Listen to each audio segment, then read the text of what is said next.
Hello Galactic family. With loving greetings from all souls at this station, this is Matthew. We thank everyone who expressed appreciation for our explanation of Ascension from this vantage point, and we want to share one reader's delightful perspective. Ascension to me is like being the best dad you can be. Whatever that is. If you dance, be the best dancer. If you sing, be the best singer. If you garden, be the best gardener. If you paint, be the best painter. Be the best dad you can be. By being the best that you can be, you are restoring your soul energy, inner Kai life force, and raising your vibrational frequency. This little light of mine, I'm gonna let it shine. I think the main content that needs to be reiterated is, stop looking outside of yourself for answers. Go within. The answers are inside. Connect with your heart, which is a powerful, divine organ. Indeed.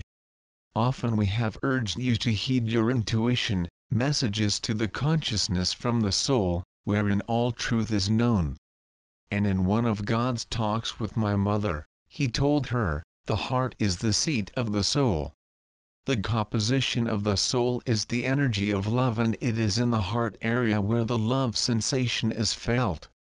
It's with good reason that you say I love you with all my heart and add little heart symbols to love notes and send heart embellished valentines to people especially dear to you. Very informative, and thank you so much. What I still don't understand is where the golden age fits in Ascension. Or does it? Oh yes, absolutely it fits in. Imagine Earth's ascension as a train that completely encircles the globe and its passengers as souls on their own ascension journey. About 80 years ago this train started inching along in virtual darkness and everyone got aboard. Throughout the decades since then, the train picked up steam as it traveled around and around the world. Infants got on and people of all ages got off, and Earth became brighter and brighter. This train passenger trip will continue until Earth is brilliantly agleam and the glories of her golden age are in full bloom. This is the train's destination. Passengers still on board may stay at that station briefly or for a century or more, but they and every other soul who rode on the train as it kept circumnavigating the planet will continue their personal journey to reintegrate with the Supreme Being of this universe. That is the best analogy we could think of to show the relationship between that sublime age and planetary and personal ascension, but there is more to the story. Some of the passengers advanced spiritually and consciously from third density to fourth before they disembarked to enter nirvana. Others did not, but the train ride was only one of limitless opportunities for them to reach that milestone. The train is going to keep on traveling into increasingly high vibrations, and all passengers who use those to their benefit may decide to return to Earth after a lifetime in spirit or go to another wondrous world of their choice. Regardless of when or where souls choose to experience lifetimes on their way to universal reintegration, the ultimate destination of all is the love light essence of Creator, where they always have been and evermore shall be. As for what you can do to help speed up your ascension and Earth's, we say live your light, live from your heart. Love is the key. Light and love are the same energy and the most powerful force in the cosmos. Therefore, feeling love, sending light are one and the same and the acme of ascension assistance. Being compassionate, grateful, forgiving, generous, kind and honest amidst the high vibrations that light up your life and add light to your world.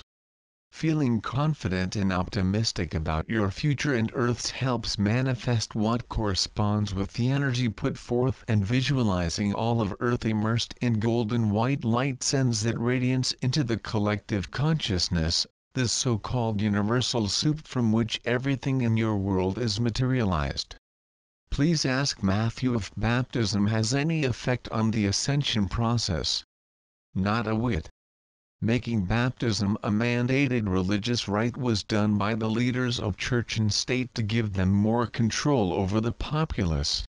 That said, belief creates a person's reality, and if that includes baptism as a requirement for going to heaven and that is equated with ascension, the reality for the person is, yes, baptism is an essential aspect of ascension. As much as we wish that politics no longer held our beloved Earth family in its grasp, it still does, and we don't want to ignore the many requests from readers everywhere for us to speak about US Presidents Obama and Trump and Russian President Putin, whose actions have impact far beyond their national borders. As we address your questions and comments, please remember what we have said in previous messages. We are apolitical, judge no one, and unconditionally love all our brothers and sisters on earth. Barack Obama is as light-filled today as he was when Gaia chose his soul to become U.S. President at what would have been the right time for a visionary leader with spiritual and moral integrity to inspire the peoples to live in progressively enlightened ways. The timing, year 2008, was aligned with what the Golden Age master planners anticipated would correspond with the civilization's readiness in spiritual and conscious awareness.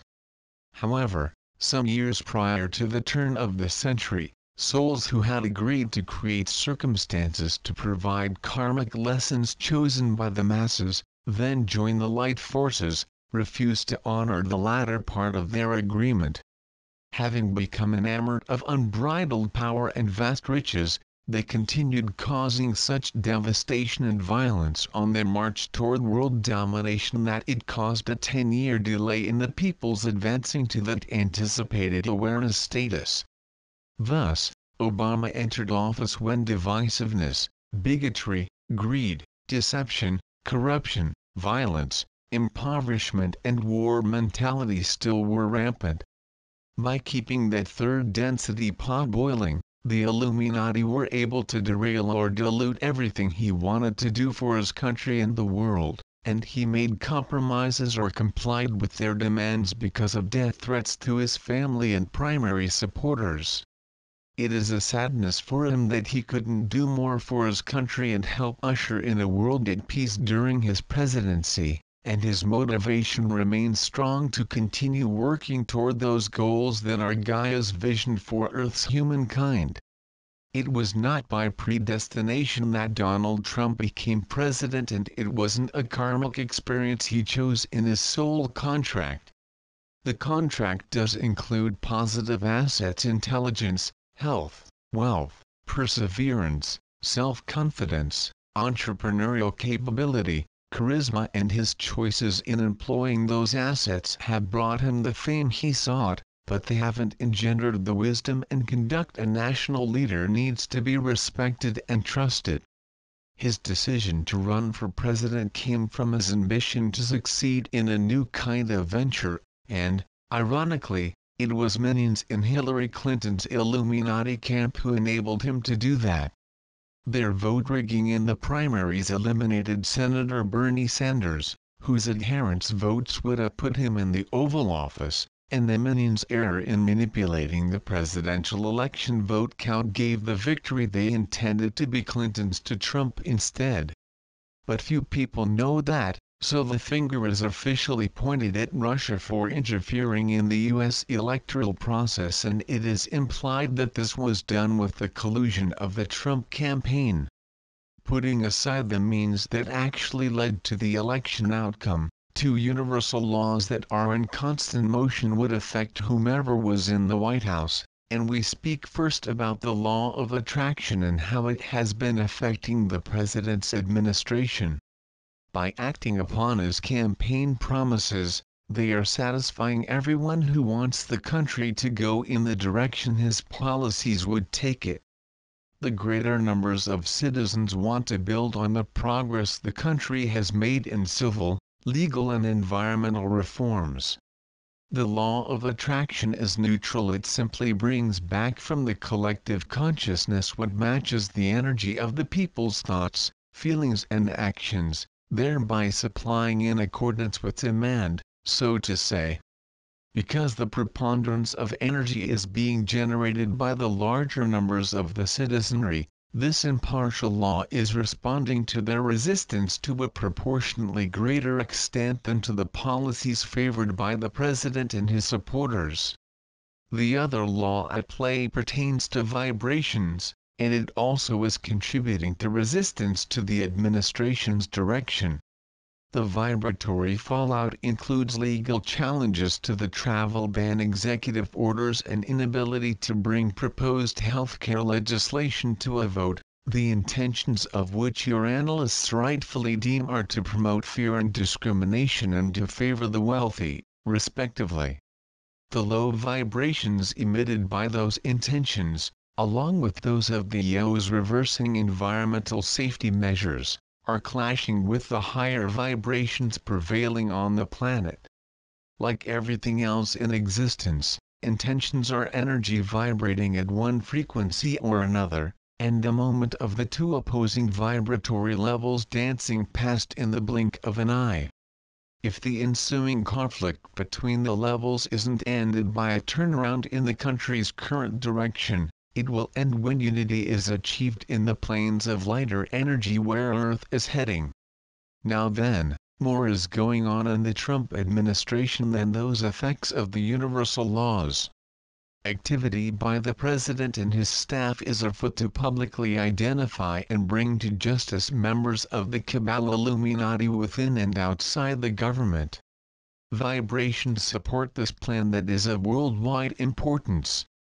However, reaction to what in all candor can only be called Trump's lack of sound judgment in numerous instances has brought into question whether individuals whose assistance is needed will work with him, and this has weakened the plan's chance of succeeding from probable to possible in Earth's energy field of potential.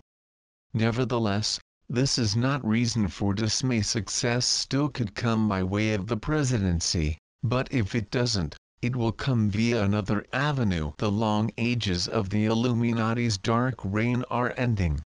Officials, political analysts and mainstream media in free press nations are echoing information disseminated by the Illuminati about Vladimir Putin, who consistently has refused to join forces with them. That is why you hear that he is a cunning, ruthless dictator who meddles in other governments' affairs and is a threat to Europe. Put out the fake news about Hillary Clinton's involvement in a pedophile ring and initiated cyberspace warfare.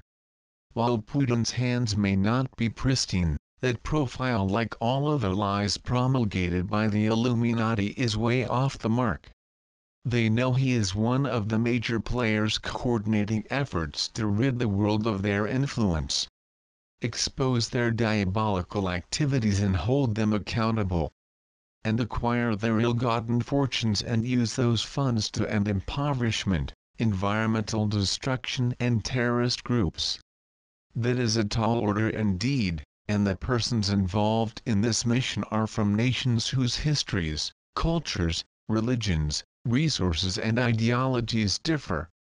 But their goal is the same: a safer, healthier world where everyone shares in its abundance, and you shall see evidence of their progress as intensifying light reinforces this global undertaking.